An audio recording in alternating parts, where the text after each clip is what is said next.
Video like जरूर कर लीजिए और ऐसे वीडियो लगातार फ्री में पाने के लिए चैनल को तुरंत सब्सक्राइब कर लीजिए और बेल आइकन को जरूर टैप कर लीजिए ताकि आगे भी सारे वीडियो आपको मिलते रहे। यूट्यूब में फॉलो करते हैं तो प्लीज ये वाला फ्री टेलीग्राम चैनल जरूर ज्वाइन कर लीजिएगा। सारे नोटिफिकेशन सारे अपडेट यहीं पे आते हैं, ध्यान रखिए।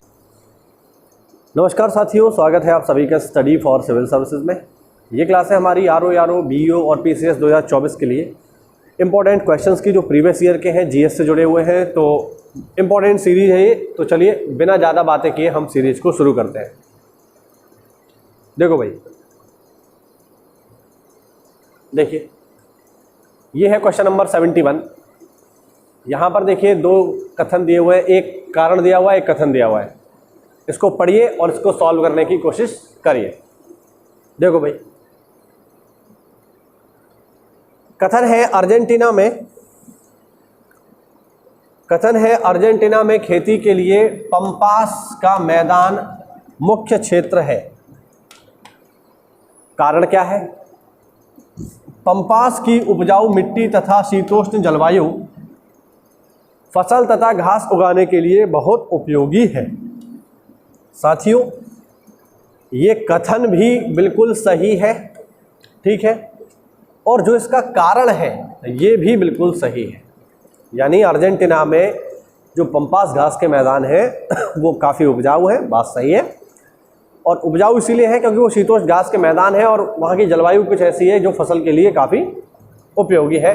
तो साथियों, कथन और कारण दोनों ही सही हैं, यानी ए और आर दोनों ही सही हैं और आर एक ही सही व्याख्या करता है, ठीक है ना। चलिए बढ़ते हैं अगले प्रश्न की ओर। अगला प्रश्न देखिए साथियों, एक तरफ दिया हुआ है नगर, एक तरफ दी हुई है नदियां, और आपको बताना है कौन सी नदी के किनारे कौन सा शहर है। इनमें से पूछ ये रहा है कि कौन सा सही सुमेलित नहीं है। ये ध्यान रखना है, पेपर में ये जरूर ध्यान रखा करो कि पूछ क्या रहा है या नहीं। तो देखिए बॉन राइन नदी के किनारे है, बिल्कुल सही है। कायरो नील नदी के किनारे है, ये तो मैं कई बार बता चुका हूँ, सही है। न्यूयॉर्क हडसन नदी के किनारे है, बिल्कुल सही है। लेकिन वियना जो कि राजधानी है ऑस्ट्रिया की, ये वोल्गा नदी के तट पर नहीं है। फिर किसके तट पर है भैया? तो ये है डैन्यूब नदी के तट पर, याद रखना, डैन्यूब, ठीक है। डैन्यूब नदी के तट पर है वियना। डैन्यूब की अगर मैं बात करूं साथियों, तो डैन्यूब यूरोप के 10 देशों से होकर के गुजरती है, जिनमें से मैं समझता हूं 4 या 5 की राजधानी डैन्यूब के किनारे है, ठीक है ना। जैसे जो है वियना है, ठीक है, वियना जो है डैन्यूब के किनारे है। बेलग्रेड डैन्यूब के किनारे है, ठीक है, तो ये आपको ध्यान रखना है, ठीक है। बुडापेस्ट जो है डैन्यूब के किनारे है। तो ये सारे जो है डैन्यूब के किनारे मौजूद हैं, आपको याद रखने हैं, ठीक। वियना भी डैन्यूब के किनारे है, वोल्गा के किनारे नहीं है। चलिए आगे बढ़ते हैं, अगला प्रश्न देखेंगे।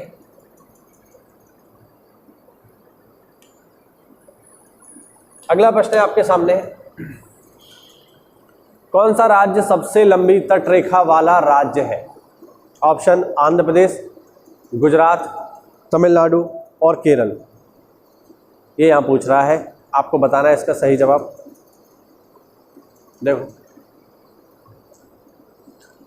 इसका जो सही जवाब होगा साथियों वो होगा गुजरात।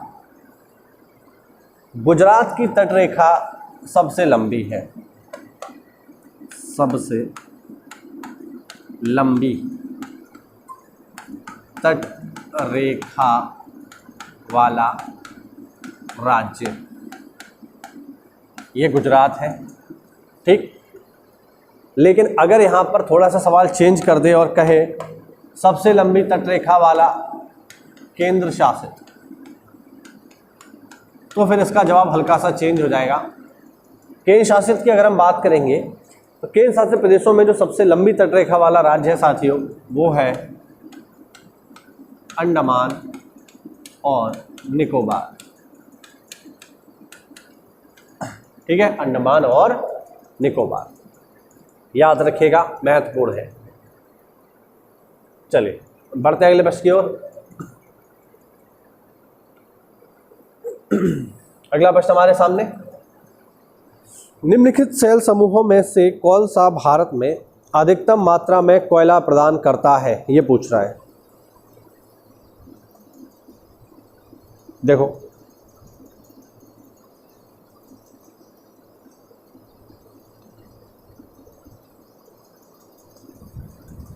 ऑप्शन है धारवाड़, गोंडवाना, विंध्य या टर्शरी।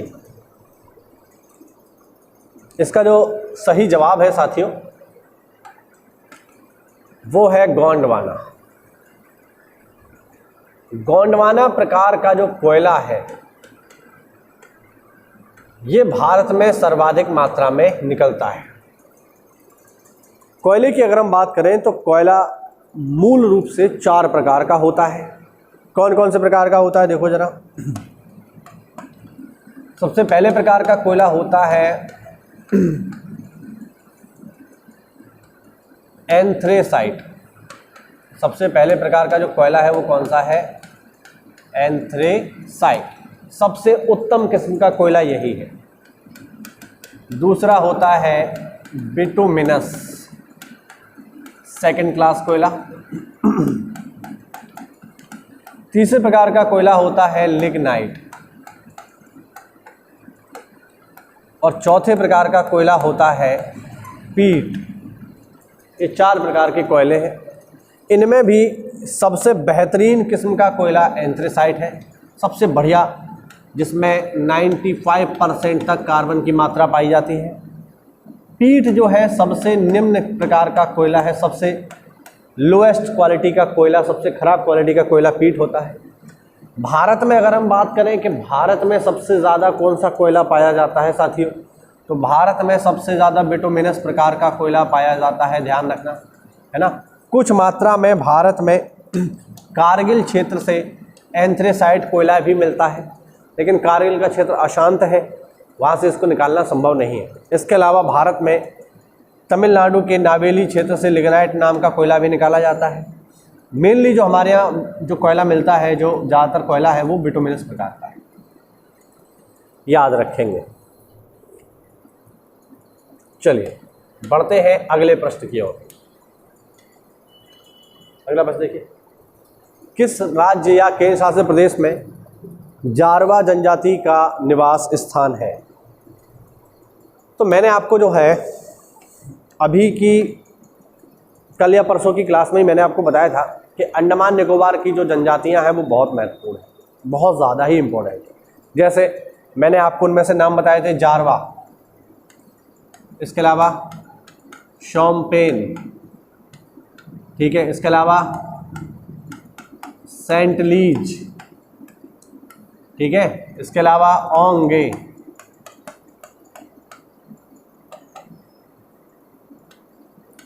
ठीक है। ये सब जो जनजाति हैं साथियों, ये कहाँ मिलेंगी आपको? ये मिलेंगी अंडमान और निकोबार में, ठीक है, ध्यान रखना। ठीक, तो जारवा जनजाति का निवास स्थान क्या है? अंडमान और निकोबार, ठीक। चलिए बढ़ते हैं अगले प्रश्न की ओर। निम्न में से किस राज्य से कर्क रेखा नहीं गुजरती? अब इस सवाल को करने से पहले आपको यह पता हो कि किस राज्य से कर्क रेखा गुजरती है। ये तो आपको पता हो तभी तो आप बता पाओगे कहाँ से नहीं गुजरती है। तो साथियों, कर्क रेखा जो है वो भारत के 8 राज्यों से होकर के गुजरती है। कौन कौन से लिख देता हूँ यहाँ पे। सबसे पहला गुजरात, उसके बाद राजस्थान, इसके बाद एमपी, एमपी के बाद छत्तीसगढ़, छत्तीसगढ़ के बाद झारखंड, झारखंड के बाद बंगाल, बंगाल के बाद त्रिपुरा और त्रिपुरा के बाद मिजोरम। ये वो राज्य है जहाँ से होकर के गुजरती है साथियों कर्क रेखा। अब इनमें से देख लो कौन सा हमारे पास नहीं है। त्रिपुरा हो ही गया, छत्तीसगढ़ हो ही गया, मिजोरम हो ही गया, एक ही ऐसा बचा है जो इसमें शामिल नहीं है। तो कौन सा हो जाएगा इसका जवाब? मतलब मणिपुर। ठीक, बाकी इनको आप नोट कर लीजिए, ये महत्वपूर्ण है। सही है ना? चलिए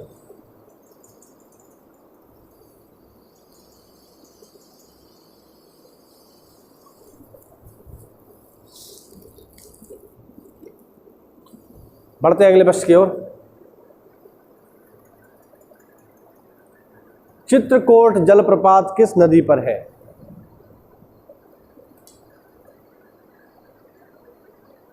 चित्रकूट। देखो, ज़्यादातर लोग जो है इस सवाल को कंफ्यूज होकर के या तो छोड़ देते हैं या फिर कंफ्यूजन में इसका आंसर गलत कर देते हैं। वो इसको सोचते हैं कि जब चित्रकूट राज्य जो है, जब चित्रकूट राज्य यूपी में है तो फिर जलप्रपात भी यूपी में ही होगा, ऐसा उनको लगता है। इसीलिए वो क्या करते हैं कि इनमें से देखते हैं कि कौन सी नदी यूपी में बह रही है, तो वो यमुना फिर आंसर लगा देते हैं और ये सवाल यहाँ गलत हो जाता है।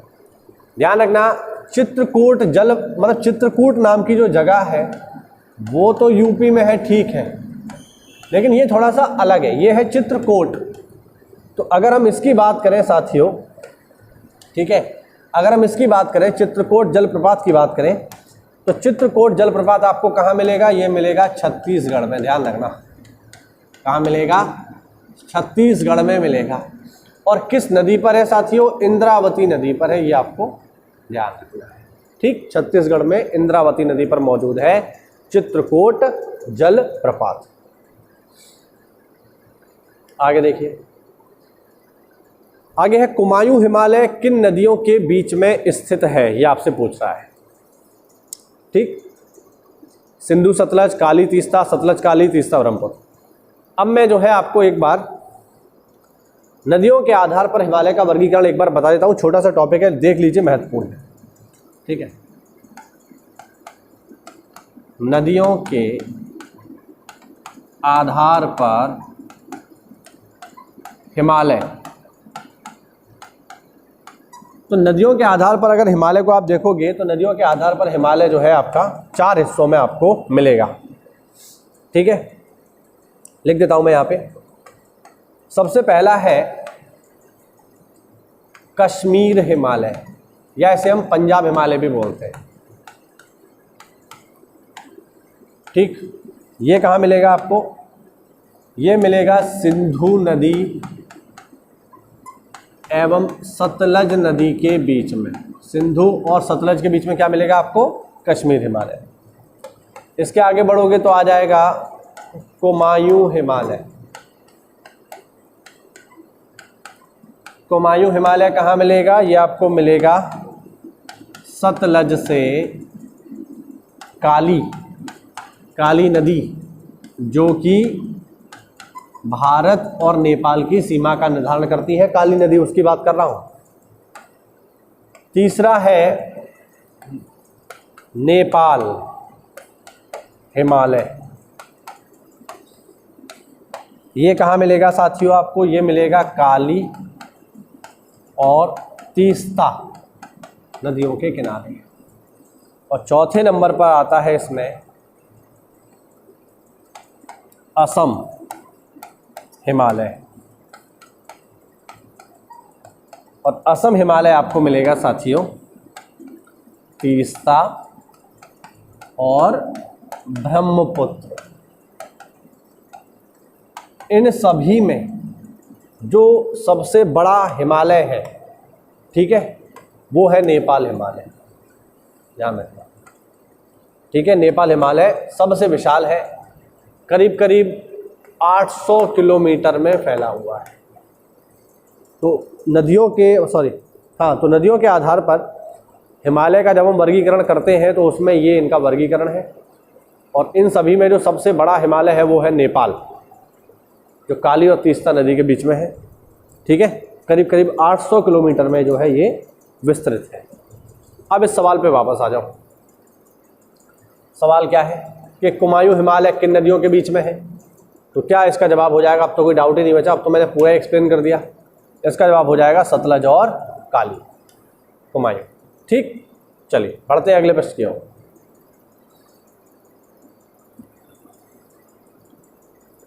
अगला प्रश्न देखिए, कौन सी नदी कर्क रेखा को 2 बार काटती है? बहुत ही बेसिक क्वेश्चन है और आप लोगों को ये मैं समझता हूँ जरूर से पता होगा, पता ही होगा। देखो भाई, कर्क रेखा को पूछ रहा है कौन सी नदी कर्क रेखा को 2 बार काटती है। तो साथियों, कर्क रेखा को 2 बार काटने वाली नदी का जो जवाब है यहाँ पर वो है माही। आपको याद रखना है, माही नदी कर्क रेखा को 2 बार काटती है। इसके अलावा 3 सवाल इसमें और हैं, 2 और हैं बेसिकली, वो भी आपको पता होने चाहिए। जैसे भूमध्य रेखा को 2 बार काटने वाली नदी कौन सी है? भूमध्य रेखा को 2 बार काटने वाली नदी का नाम है कांगो। कांगो नदी भूमध्य रेखा को 2 बार काटती है। अगर कभी पूछे मकर रेखा को 2 बार काटने वाली नदी का क्या नाम है, तो मकर रेखा को 2 बार जो नदी काटती है वो है लिम्पोपो। लिम्पोपो नदी मकर रेखा को 2 बार काटती है। कांगो नदी भूमध्य रेखा को 2 बार काटती है और माही नदी कर्क रेखा को 2 बार काटती है। याद रखना है आपको, महत्वपूर्ण है ये प्रश्न। चलिए आगे देखो, भारत में मानसून की उत्पत्ति निम्नलिखित में से किसके द्वारा होती है? किन पवनों के द्वारा उत्पत्ति होती है? ठीक है, ऑप्शन देखो, दक्षिण पश्चिम पवन द्वारा, दक्षिण पूर्वी पवन द्वारा, उत्तर पूर्वी पवन द्वारा या उत्तर पश्चिमी पवन द्वारा। ये पूछ रहा है यहाँ पे।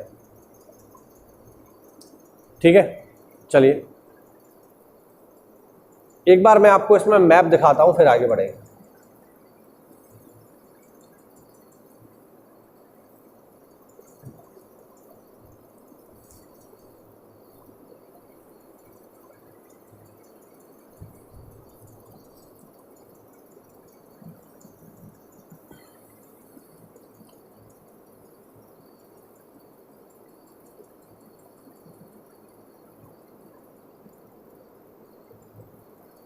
ठीक है,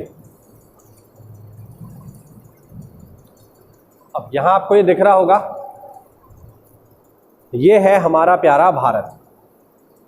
अब इसमें पूछ रहा है कि मानसून की उत्पत्ति कहां से होती है, हमें बताना है। तो देखो भाई, भारत में जो मानसूनी पवनें आती हैं वो आती हैं इस क्षेत्र से, ये वाले इलाके से आती हैं, ये पूरा का पूरा। ठीक है, यहां से भी आती हैं, बट यहां से आने वाली जो पवनें हैं, देखिए ये जो शाखा हमें दिखाई दे रही है यहाँ पे, ये है अरब सागर की शाखा, ये है अरेबियन सी और ये है बंगाल की खाड़ी। तो भारत में अगर हम मानसून देखें तो भारत में मानसून अरब सागर की शाखा से भी आता है और बंगाल की खाड़ी शाखा से भी आता है, लेकिन जो मुख्य रूप से मानसूनी पवनें हैं वो एंटर कर रही हैं अरब सागर वाले क्षेत्र से, यहाँ से। इसीलिए भारत में जो मानसून आएगा वो ज़्यादा इस क्षेत्र से आता है, यहाँ से। अच्छा, अब ये दिशा कौन सी है? तो देखो नीचे कौन सी दिशा होती है? दक्षिण, और इधर होता है पूर्व और इधर होता है पश्चिम। अब कौन सी तरफ से ज़्यादा मानसूनी पवनें आ रही हैं?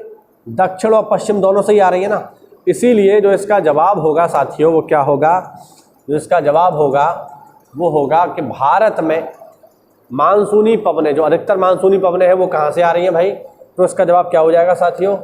इसका जवाब हो जाएगा दक्षिण पश्चिम मानसून, जो मैंने अभी आपको दिखाया। चलो अगला प्रश्न देखते हैं। अगला प्रश्न हमारे पास, नीली क्रांति का संबंध किससे है? बहुत ही बेसिक 6th क्लास का क्वेश्चन है, बड़ी आसानी से आप लोग इसे कर लोगे, कोई डाउट नहीं इसमें। नीली क्रांति का संबंध किससे है भैया? तो नीली क्रांति का संबंध है मत्स्य उत्पादन से। ध्यान रखना, नीली क्रांति मत्स्य उत्पादन, खाद्यान्न उत्पादन से जुड़ी है हरित क्रांति, ठीक। तिलहन उत्पादन से जुड़ी है पीली क्रांति और दुग्ध उत्पादन से जुड़ी है श्वेत क्रांति या ऑपरेशन फ्लड।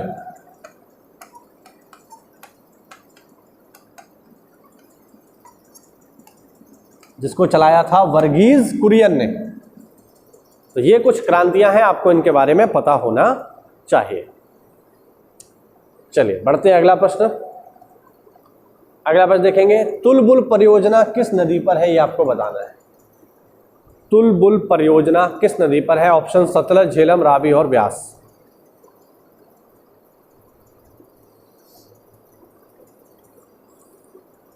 सही जवाब क्या होगा इसका साथियों? सही जवाब होगा झेलम। तुलबुल परियोजना झेलम नदी पर है, जम्मू कश्मीर राज्य में। किस राज्य में है ये? जम्मू कश्मीर। अगला प्रश्न देखेंगे भाई। अगला प्रश्न है, यहां पर कुछ कथन दिए हुए हैं, अब इनमें आपको सही का चुनाव करना है। इनमें से कौन कौन से सही है ये बताना है। ऑप्शन देखिए, रेहंद बांध सोन नदी की एक सहायक नदी पर है, पहला। दूसरा, हीरा कुंड बांध महानदी पर है, बिल्कुल सही है। तुंगभद्रा परियोजना आंध्र प्रदेश और कर्नाटक का संयुक्त उपक्रम है। और चौथा, मैथान बांध दामोदर की एक सहायक नदी बराकर पर। देखो एक एक करके चेक करते हैं। रेहंद बांध सोन नदी की एक सहायक नदी पर है, बिल्कुल सही बात है। और सहायक नदी का नाम भी रेहंद है, यूपी में है ये बांध, बिल्कुल सही स्टेटमेंट है, कोई दिक्कत नहीं। हीरा कुंड बांध महानदी पर है, बिल्कुल ओडिशा में है और दुनिया का सबसे बड़ा बांध है। लंबाई है इसकी 25 किलोमीटर, ये भी सही है। तुंगभद्रा परियोजना आंध्र प्रदेश और कर्नाटक का संयुक्त उपक्रम है, बिल्कुल सही बात है, तुंगभद्रा नदी पर है। और मैथान बांध दामोदर की एक सहायक नदी बराकर पर है, बिल्कुल सही बात, ठीक है। ये जो बांध है ये दामोदर नदी घाटी परियोजना के अंतर्गत बनाए गए थे, ठीक है। और दामोदर नदी घाटी परियोजना में एक बात और याद रखना, भारत की पहली नदी घाटी परियोजना है 1948 की। और किस पर आधारित है? दामोदर नदी घाटी परियोजना किस पर आधारित है, ये भी पेपर में पूछा जाता है। तो मैं आपको बता दूं कि दामोदर नदी घाटी परियोजना आधारित है अमेरिका की टेनेसी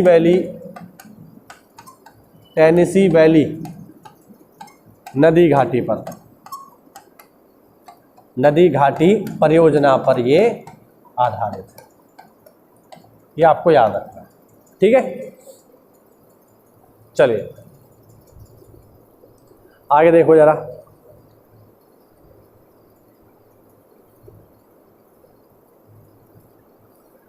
सही है, अब हम इसका आंसर देखते हैं। इसका आंसर क्या है? तो यार पहला दूसरा तीसरा सभी सही है इसके। अब हम इसका जवाब अगर देखें तो क्या हो जाएगा? ऑप्शन के अकॉर्डिंग आप देखो, अगर तो ऑप्शन पे अगर आप जाओगे तो पहला दूसरा तीसरा चौथा सभी इसमें सही है, किसी सवाल में कोई समस्या नहीं है। अगला प्रश्न देखते हैं। भारत के निम्नलिखित नगरों में से किसमें देश का पहला कृत्रिम रबर संयंत्र लगाया गया है? Option A Panipat, option B Sonipat, option C Chandigarh, option D Lucknow. देखिए इसका सही जवाब साथियों, इसका जो सही जवाब है वो है ऑप्शन ए पानीपत। पानीपत में हमने वर्ष 2013 में देश का पहला कृत्रिम रबर संयंत्र लगाया था और इसको लगाने वाली कंपनी का नाम है इंडियन सिंथेटिक रबर लिमिटेड। लिख देता हूँ, ये प्लांट किसने लगाया था? इंडियन सिंथेटिक रबर लिमिटेड करके एक कंपनी थी, उसने ये प्लांट 2013 में पानीपत में लगाया।